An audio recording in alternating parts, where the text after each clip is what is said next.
Bon, qu'est-ce qu'on a là? Facture, de la pub, facture, facture. Ah, les impôts, c'est original. Ah, qu'est-ce que c'est que ça? Tiens, il y a un papier de la cathédrale. Ils font une semaine de la fraternité. Bon, je comprends plus rien, ils sont devenus républicains maintenant, tout le monde est républicain, quoi. Quoi? Ah, c'est la République qui s'est christianisée. Ah, je comprends mieux.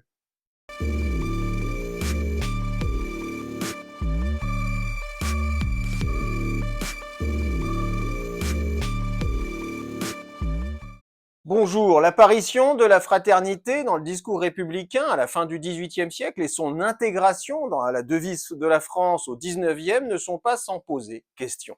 Si ces mêmes siècles sont connus pour l'émergence d'un discours laïque, voire anti-religieux et même parfois franchement anti-catholique, la fraternité, elle, est bien à l'origine un élément fondamental de la doctrine chrétienne. Mes bien chers frères, écoutez la sainte parole républicaine en ce troisième dimanche de l'Avent. Attends, j'ai le droit de dire l'Avent, parce que ça vient de Adventus, qui veut dire l'arrivée. L'arrivée de tu sais qui? J'ai le droit ça, c'est pas religieux. Quoi? La ministre, elle a dit qu'on avait le droit parce que c'était traditionnel. Oh bah si c'est la tradition, alors. La pensée du corps social chez les anciens ne laisse pas transparaître une telle notion. L'amitié semble aussi constituer le lien des cités. La concorde, qui paraît bien être un sentiment voisin de l'amitié, est ce que recherchent avant tout les législateurs. Appuyant la conception du lien social sur une modalité d'affection unissant les citoyens en un seul et même tout, les poussant à rechercher activement un bien commun, la société ne saurait être une simple entité abstraite ou physique. La citoyenneté n'est pas un simple partage de territoire, une réalité purement locale, mais bien une modalité d'attachement au bien des autres dont on s'inquiète et pour lequel on travaille. Toutefois, Aristote reconnaît en même temps ses limites. Ne pouvant être ami avec des êtres instables et corrompus par principe, la concorde ne se réalise qu'entre ceux qui recherchent réellement le bien. L'amitié est donc trop serrée et trop intime pour être généralisée à l'ensemble du corps social qui en dilue en même temps le principe. Ah, c'est très bien d'avoir 3000 followers sur les réseaux sociaux, mais bon, tu sais qu'il n'y en a pas plus de 10 avec qui tu t'entendrais vraiment, c'est pas la peine. C'est ça, être ami avec tout le monde, au fond, on est ami avec personne. Inversement, des doctrines comme celle des cyniques ou encore des stoïciens vantant l'idée d'un philanthropisme cosmopolitique ouvrent le champ d'un attachement affectif à l'ensemble indéterminé de l'espèce, délaissant alors tout enracinement dans un corps social précis permettant une identité collective nationale. En proposant une citoyenneté absolument égale entre tous les êtres humains, transcendant les spécificités de chaque cité, il n'est plus de lien propre entre ceux qui partagent un même territoire et une même histoire. Bref, chez les anciens, le lien social est à la fois trop intime et trop générique pour véritablement penser quelque chose comme une relation avec les siens et en même temps une différence avec les autres. Vous n'avez pas compris le truc. Au contraire, la fraternitas, apparue chez les auteurs latins du IIe siècle, ouvre, elle, l'idée d'une pensée communautaire de la famille, désormais défaite de sa nature purement biologique et de l'attachement propre qu'elle produit. En pensant l'institution qu'est l'Église comme une famille de substitution où chacun peut entrer, la fraternité se fait affirmation d'une famille recomposée ou adoptive, plus essentielle que celle de la nature fondée, elle, exclusivement sur le hasard. L'Église se constitue ainsi comme le lieu d'un lien affectif et d'amour de chacun pour chacun, universel, dans lequel on fait le choix d'entrer volontairement, se séparant alors de ceux avec qui on n'est pas associé. Et n'appelez personne sur la terre votre Père, car un seul est votre Père, celui qui est dans les cieux. Alors la question de la famille dans les évangiles, c'est pas piquer des hannetons, hein. Quelques exemples sympathiques. Alors on a Marc 3,33, le mec refuse de reconnaître sa propre mère. On a Matthieu 19,29, il demande à ses disciples d'abandonner leur famille pour avoir la vie éternelle. Sympa. On a aussi Luc 14,26, il demande que chacun le fasse passer lui avant sa famille. Comment ça, secte? La fraternité, c'est une redéfinition de la famille. se fondant désormais sur une généalogie métaphysique au-delà des liens physiques accidentels qui séparent les hommes en des fratries différentes et donc en des liens d'attachement et d'inimitié dénués de sens. Ce modèle spirituel familial possède une triple racine. Premièrement, la figure paternelle de la divinité fait de chacun le frère de chacun, par Dieu devenant le seul et vrai Père et à la comparaison duquel il n'existe aucun Père possible. Dieu créa l'homme à son image, à l'image de Dieu il le créa, mâle et femelle, il les créa. Tous issus d'un même Père, le genre humain n'est en fait qu'une seule et unique famille, faite à la semblance du Créateur absolu, produisant une égalité totale entre les individus. L'idée d'une généalogie remontant à un couple mythique, Adam et Ève, implique deuxièmement un autre lien essentiel familial entre les membres du genre humain, la solidarité dans le mal. Devenus des êtres de la seconde nature après le péché originel, les êtres humains partagent donc une nature tachée qui en fait un seul et même tout communiant par nature dans la faute. La généalogie mythique permet donc de réduire l'humanité à une seule famille qui demande à chacun de faire le choix de s'amender de sa propre nature. Impeccable. Alors, faut se souvenir que le premier péché, le péché originel, c'est un péché d'orgueil.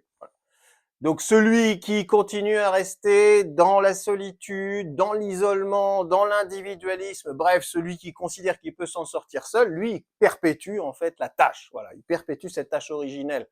Alors, ça veut dire quoi? Ça veut dire qu'il faut reconnaître sa vraie famille. Si vous voulez en fait sauver votre âme, faut rentrer dans la fraternité qui est celle de l'Église. C'est comme ça, c'est un enjeu de salut. Qu'est-ce que tu dis? Oui, je suis pas sûr que les protestants soient totalement d'accord. J'ai pas l'impression que ce soit compatible. Troisièmement, le modèle de la sainte famille comme idéal de la vie familiale unissant le père, la mère et l'enfant chéri structure la pensée chrétienne selon un modèle à la fois intime et générique que chacun est appelé à incarner et réaliser. Je ne regarde donc point comme probable l'opinion de ceux qui pensent que la nature humaine offre l'image de la trinité d'un Dieu en trois personnes dans l'union conjugale de l'homme et de la femme complétée par leur progéniture, en sorte que l'homme représenterait la personne du Père, l'enfant né de lui, la personne du Fils, et la femme, celle du Saint-Esprit. Si le triptyque de la famille n'est pas la Trinité, sa réalité ternaire a pour certains été le modèle même de l'image divine, auquel s'ajoute la théorie de l'Immaculée Conception, amenant à un véritable culte de Marie quasiment divinisé en mère idéale. Cette famille dépasse ainsi le cadre purement biologique et physique pour devenir une réalité spirituelle, faisant des disciples, apôtres et plus généralement de ceux qui écoutent et mettent en pratique paroles et commandements, des frères et sœurs. Il est aussi prédestiné à être conforme à l'image de son Fils pour qu'il soit un premier-né parmi de nombreux frères. Alors sur l'interprétation du mot frère dans les évangiles, il y a des désaccords d'interprétation. Les gens ne sont pas tout à fait d'accord. Imagine que Jésus ait des frères et des sœurs biologiques. Alors déjà, c'est toute la conception perpétuelle de la virginité de Marie qui s'écroule. Les gars, ils sont pas prêts à lâcher ça. Ah non, ça c'est pas sûr. Si on te pose des questions, tu dis que c'est tes cousins. Et puis arrête avec Marie-Madeleine, ça va encore faire jaser. La fraternité se manifeste donc comme une notion hautement religieuse, n'étant pas pensable sans référence à la sacralité. Un nous se noue par un acte de sacralisation. L'acte de sacralisation pousse l'individu à se dépasser dans un corps commun où il s'abandonne et s'efface comme une réalité autonome. Toute religion est ainsi structurée par des rituels par lesquels le fidèle manifeste sa volonté de se dépouiller de ce qu'il est pour se transformer en une partie d'un tout, d'une famille dans laquelle il trouve une place et un sens. Le propre d'une famille est en effet de transcender l'individuel et de lui donner dans une relation aux autres et à la tradition une forme de permanence. La fraternité de la famille réalise en cela les mêmes fonctions que le sacré dont elle est visiblement inséparable. En conséquence, une question se pose à nous.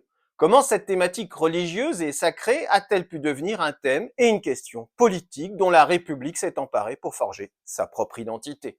Par quel glissement est-on passé d'une famille religieuse à une famille nationale que la République se vante d'incarner de façon éminente?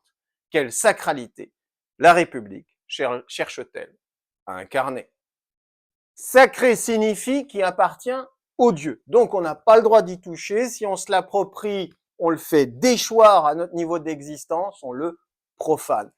Alors depuis 2003, le drapeau et l'hymne national sont devenus sacrés. Il y a un délit d'outrage à la Marseillaise et au drapeau tricolore. Donc tu as le droit de regarder, mais pas de toucher. La philosophie politique se structure depuis son origine autour de deux concepts essentiels, ceux de liberté et d'égalité. La notion de fraternité, elle, est beaucoup plus discrète, faisant son entrée par l'intermédiaire du justnaturalisme. La théorie du droit naturel effectue un double glissement notable dans la question des rapports du droit à la divinité. Tout d'abord, en se fondant non plus sur le divin mais sur la nature, le droit prend son indépendance vis-à-vis des textes liturgiques et se pose comme une alternative juridique au droit canon. Mais si le droit est désormais pensé indépendamment de la divinité catholique, il est intéressant de noter que l'humanité reste une famille dont le principe fondateur n'est plus le père, mais la mère. Chez les Grecs, il y a deux natures divines. Il y a Gaïa, celle qui a donné la vie, et il y a Déméter, celle qui permet la poursuite de l'existence. Techniquement, étymologiquement, elle veut dire terre-mère. C'est elle qui te nourrit. Dans tous les cas, c'est sacré, faut pas y toucher. C'est marrant, vu comme ça, on dirait vraiment qu'il y a un lien entre la pensée matriarcale et l'écologie. C'est bizarre, hein? Ce qu'il y a de clair et d'évident, que personne ne peut ignorer, c'est que la nature, ministre de Dieu, gouvernante des hommes, nous a tous créés et coulés en quelque sorte dans le même moule, pour nous montrer que nous sommes tous égaux, ou plutôt frères. La condition naturelle, cette humaine nature que nous partageons, devient le lien familial qui unit les sujets. Mais cette union dans le monde physique est encore une réalisation du projet divin. Création divine réglée, la nature est soumise à une logique extrinsèque, elle est intermédiaire entre Dieu et les hommes, réalisant dans le monde matériel la visée métaphysique absolue. La multiplicité des familles réelles qu'elle produit n'est qu'une manifestation imparfaite de ce projet, dont la racine authentique est à rechercher dans les qualités spécifiques, liberté et égalité, qui font la nature humaine. L'identification des spécificités humaines détermine comment les hommes partagent un même destin et des mêmes droits. L'analogie entre le droit et la nature produira finalement un glissement vers une mère dont l'essence est totalement politique. La mère patrie. La mère patrie. Sachant que patrie vient de pater, c'est-à-dire du père, c'est la mère père. Putain, les mecs, ils ont fondu un fusible, quoi. Ils n'arrivaient plus à trouver. La nation est non binaire. C'était ça.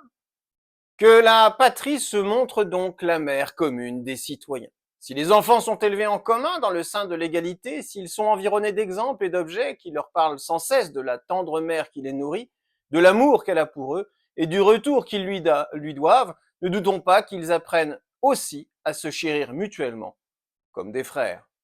Déjà, le système éducatif platonicien proposait tout un ensemble de pratiques éducatives ayant pour fin de créer un attachement affectif au sol de la cité. La mise en commun des enfants, donnés tous sans exception à la cité pour empêcher l'attachement affectif exclusif familial, garantissait une affectivité partagée entre tous les citoyens. Mais le platonisme propose de fonder l'éducation de ces jeunes sur un mensonge, leur faisant croire qu'ils sont des autochtones, c'est-à-dire des êtres enfantés par leur territoire dont ils ont jailli. Le romantisme allemand au XIXe siècle, il va pas hésiter à exploiter ça. Le véritable moi du peuple et de chaque individu, c'est l'État et la nation. Donc celui qui suit pas l'État, il n'est pas véritablement lui-même. Tu sens quand même là où ça a fini, hein. Tu sens que ça sent pas bon cette histoire. Le terrain est glissant. Un tel mythe permet de créer un attachement émotionnel et affectif à son propre territoire qui devient sacré, créant un lien intense à ses concitoyens qui sont alors comme ça, famille. L'émergence d'une identité collective pousse au dépassement de son individualisme en proposant à chacun de se sentir appartenir à un seul et même grand tout. Invoquer la famille en politique est donc un moyen de parvenir à la réalisation d'un modèle organique et holiste de la cité où tous deviennent des parties au service de la totalité. Si l'égalité semble l'emporter à travers cette fraternité, c'est bien la liberté individuelle qui est niée dans cette transformation du je en nous. En faisant de la patrie la mère et de l'État le père, c'est chaque citoyen qui devient à la fois l'enfant de la génération précédente, mais aussi l'enfant de ces deux entités abstraites. La mère patrie adoucit finalement la relation que l'on a à l'État et à l'identité collective purement juridique qu'il produit. Elle est une sorte de supplément d'âme, hein. On doit donner une dimension affective et sentimentale à l'attachement collectif. Ouais, c'est une façon de te faire passer la pilule pour que tu abandonnes ta liberté. Voilà, c'est tout. La fraternité apparaît donc comme une valeur venant permettre de repenser et de fonder la liberté et l'égalité. On doit à Camille Desmoulins l'idée du triptyque de la devise républicaine reprise quelques mois plus tard par Robespierre. Elles porteront sur leur poitrine ces mots gravés: le peuple français. Et au-dessous, liberté, égalité, fraternité. Les mêmes mots seront inscrits sur leurs drapeaux qui porteront les trois couleurs de la nation. Il faudra attendre toutefois le 3 juillet 1793 pour que, sur proposition du Directoire de Paris, les Parisiens peignent sur leur façade unité, indivisibilité de la République, liberté, égalité, fraternité, ou la mort, en faisant désormais la devise de la République. Avec le ou la mort, tu sens que les gars ils rigolaient pas avec les principes républicains, hein, c'était pas de la blague. Les mecs ils vont jusqu'au bout. Faut pas rigoler. L'apparition de la fraternité en complément de la liberté et de l'égalité est somme toute logique quand on comprend que ces deux valeurs s'excluent mutuellement. La fraternité devenant alors le lien en même temps du peuple et de ces deux notions qui voient leur tension disparaître. La fraternité se fait dépassement de la contradiction. La liberté, limitée par l'égalité, est elle-même limitée et réalisée dans la fraternité.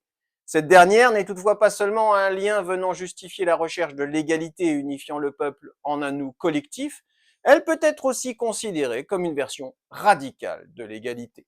La fraternité vient en effet briser les inégalités sociales en ramenant chacun au-delà de sa condition à être le frère de l'autre.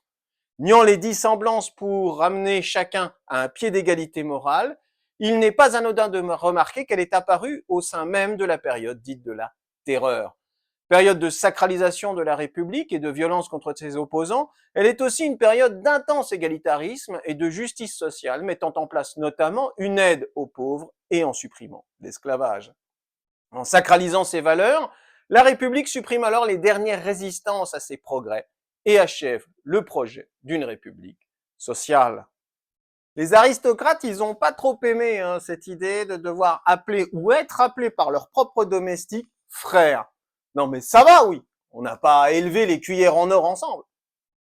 La réaction thermidorienne, comme la période de l'Empire, abandonne rapidement la fraternité qui ne revient dans la devise française qu'à l'occasion de la Constitution de 1848, suite à une révolution clairement menée par des forces syndicales et ouvrières. La fraternité est une réalité de combat social où s'exprime une véritable solidarité, notamment à travers des caisses de grève et des conflits violents. Elle se fait communauté symbolique dans laquelle s'identifient ceux qui ont en commun le combat. La fraternité, telle fut vraiment la devise de la Révolution de février. Le prolétariat de Paris se laissa aller à cette généreuse ivresse de la fraternité. Principe révolutionnaire et de la Révolution de 1848, elle peinera à se réaliser dans la loi, mais deviendra un élément constitutif de la pensée républicaine de la Troisième République.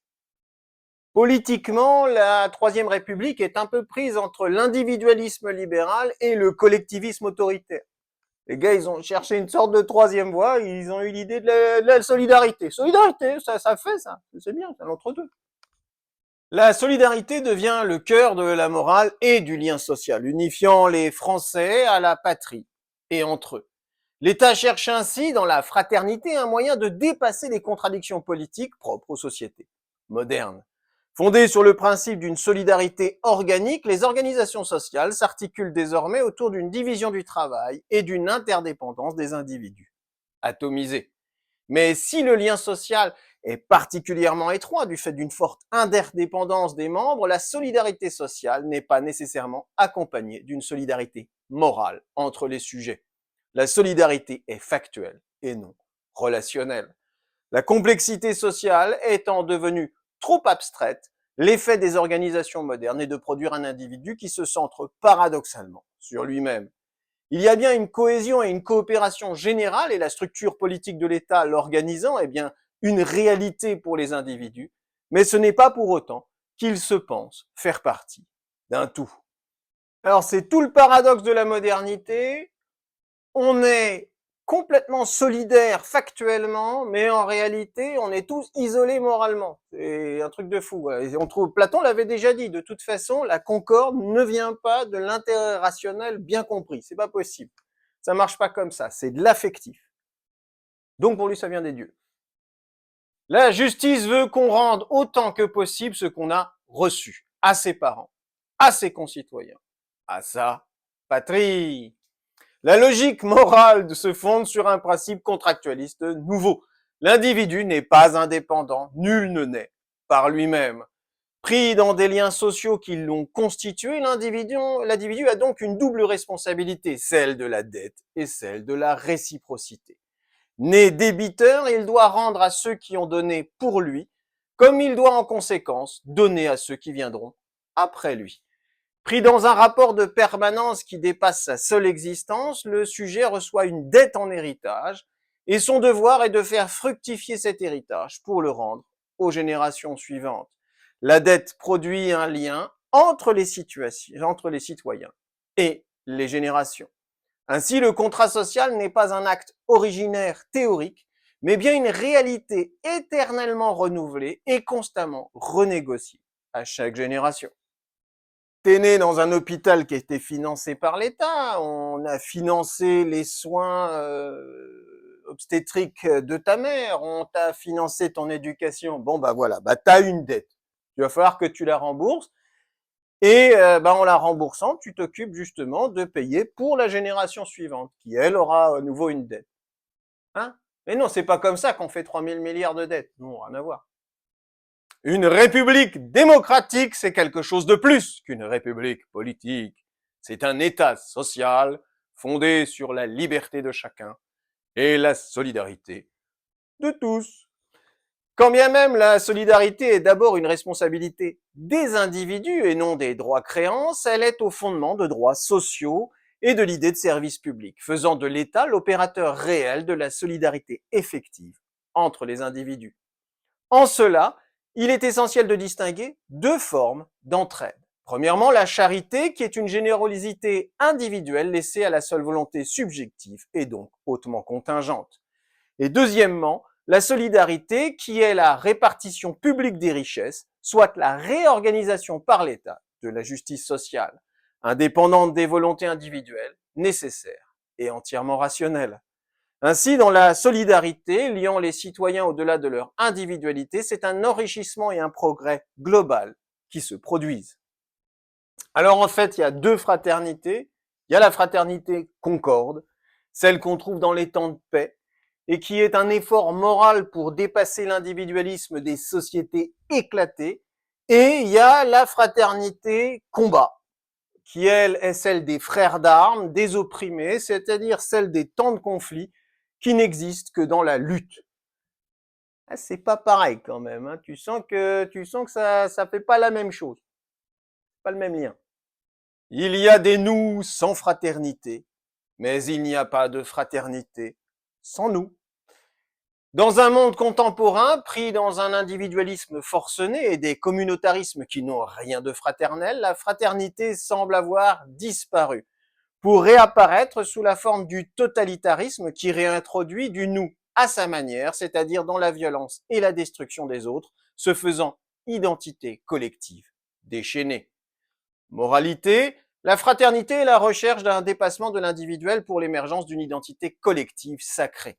Toujours en tension avec la liberté, elle n'est acceptable que quand l'identité collective recherchée est douée de sens et non pas simplement une illusion politique servant la manipulation d'individus à l'existence éclatée et absurde.